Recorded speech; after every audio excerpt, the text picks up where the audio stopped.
Hi, this is the BSSS e-content platform.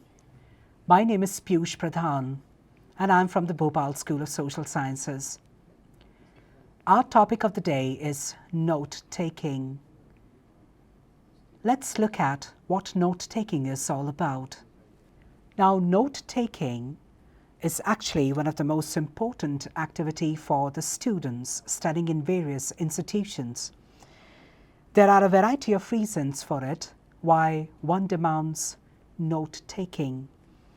Taking notes will help you recall up the information that would otherwise be lost sometimes. It's because we all are common men and women, and we do commit mistakes of losing things around. So by taking notes, the right way isn't as easy as it sounds. And so we need to collect our memories once again and take everything sharply in a form of note-taking.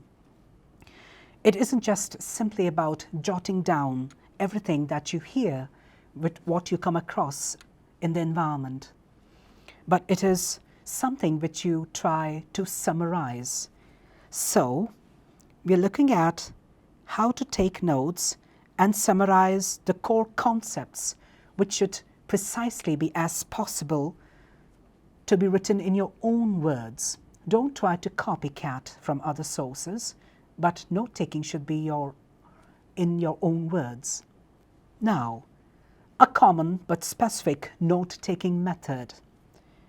A note-taking method will help you to prepare before the lecture and to review key concepts after a class. It will help you to stay focused during the lecture, to pay attention and to actively participate at the same time. It will help you to organize your notes properly so that you don't have to worry about losing the overview of it which you gained in the class. And once you get back to them, you can prepare yourself for whatever way is possible. For instance, say, note-taking for the use of examinations, so on and so forth. Let us just dive in and see in deep what note-taking features and elements are all about. We are not dealing with something very simple that we have came across in our childhood. Rather, we are dealing about being into some institutions and trying to mature our ways of jotting down the text in a piece of page. Thereby, we have multiple methods to take note. The first is indeed the outlining method. Now, what is the duty of an outlining method? It lets you organize your notes in a structured form, helping you save a lot of precious time of yours for further reviewing and editing. This method basically requires you to structure your notes in form of an outline by using bullet points to represent different topics, and they're indeed subtopics. Now you need to start writing main topics on the far left of the page and add related subtopic in bullet points below using this indentation feature. Now look at this particular feature of note-taking, the box which you can see right now around this slide. As you can see in the middle, we have got the title with a font size of 14:16 in Times New Roman perhaps, and then we are jotting down the things in a bullet point. You have to be at the surface level, just skim the information, and later it can be formed in a detailed and descriptive way. Now, for each outlining method, we have got its pros and its cons. Pros deals about the highlights of the key points. Let's say you are dealing a lecture and in a very logical way, so it will provide you an ease of using all this to focus by reducing the reviewing and the editing time, which a human being takes too much to waste over. So it helps you to give a proper and clean structure to your notes. Now when we look at the cons of it, we find that it is not suitable for subjects like chemistry or mathematics because we rather deal more with the equations part and all that stuff.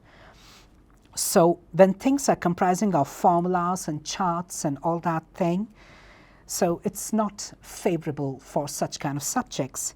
It doesn't work well if the attended lecture doesn't allow a certain structure. So always take note-taking for the theoretical kind of subjects and their subject knowledge. Now let's push along to another slide. The Cornell method. What does it tell us? Well, it's a unique note-taking method that finds its application in a variety of situations. What differentiates it from other methods is its page layout. Please look at the page layout in the middle. See how I have divided the section now. Again, indeed, we have the title in bold, but I have drawn a line and I've indented, taking a very small section at the left-hand section and the major chunk at the right side, which covers the entire middle section of this particular box. Apart from that, down below, you can even see summary.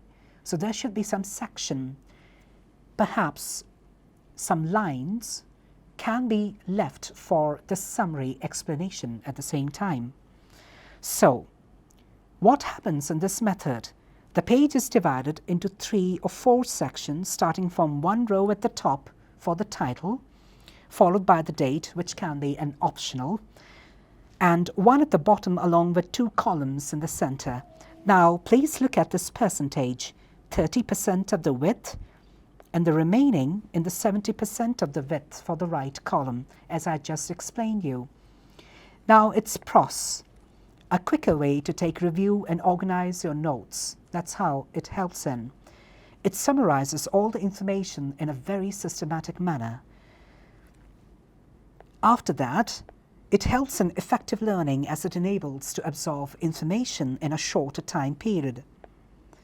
Plus, it helps you to extract main ideas.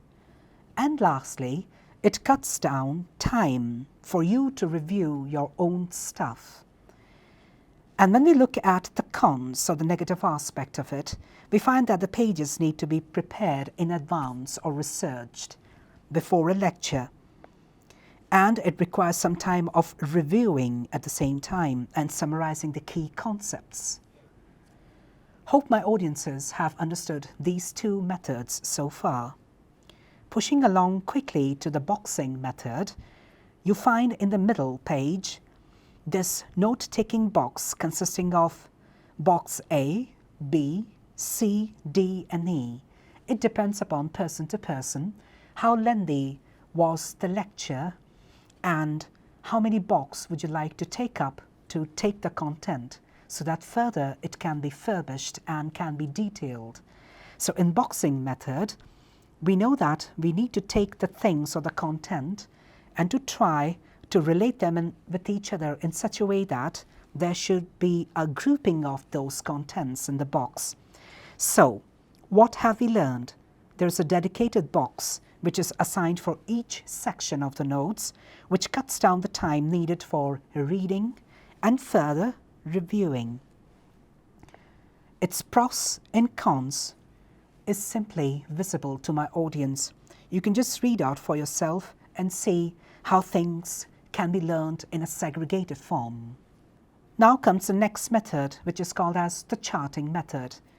Now the chart itself illustrates something which should consist of rows and columns. As you can see in the yellow highlighted section, I have described the bold and detail feature into 5 different sections, and related to these 5 sections, I have used the other features which are left aligned. So based on those features, you can fetch all the content in the middle of that box. This kind of charting method is mainly used or emphasized for people who have to deal with a very specific kind of profession, that is statistics and facts, etc. Some individuals who will be needing some columns, tables and spreadsheets kind of presentation or report or documenting of their text. So as I said, we have got rows and columns compatible. This also comes along with its pros and cons. You may very well read it, how this particular method actually works. And lastly, we have the mapping method. Now, in mapping method, you need to map your brain in such a way that the things collected can be interlinked or interconnected. Sometimes some of the things can be intertwined by using some handful of points and trying to divide it by bifurcating it into subpoints or sub-subpoints. Like in the middle of this particular image, you can see that I have written title, the main point, then of course its supporting evidences, and the another sub-supporting evidences which can come down with the help of these arrows. So mapping method helps a person to work things and to organize it the best. It helps to divide few things under its actual branches, and these branches will help you to enable you to maintain a proper relationship, a kind of a positive relationship, I can say, between the topics. Now, this consists of some pros and cons, including some visually appealing kind of picture that can be used for can be used for noting down detailed information, and it allows easy editing of the notes at the same time. With its cons, we have the kind of notes which we can map and the kind of things which run out of space on a single page. So you sometimes become very confused if you want to take everything at one time very quickly. So don't take up the things in a form of a summary, passage or paragraph. Rather, you just map it through the arrows and it will help you to understand this particular kind of note-taking method. Thank you so much, everyone. Goodbye to you and Godspeed.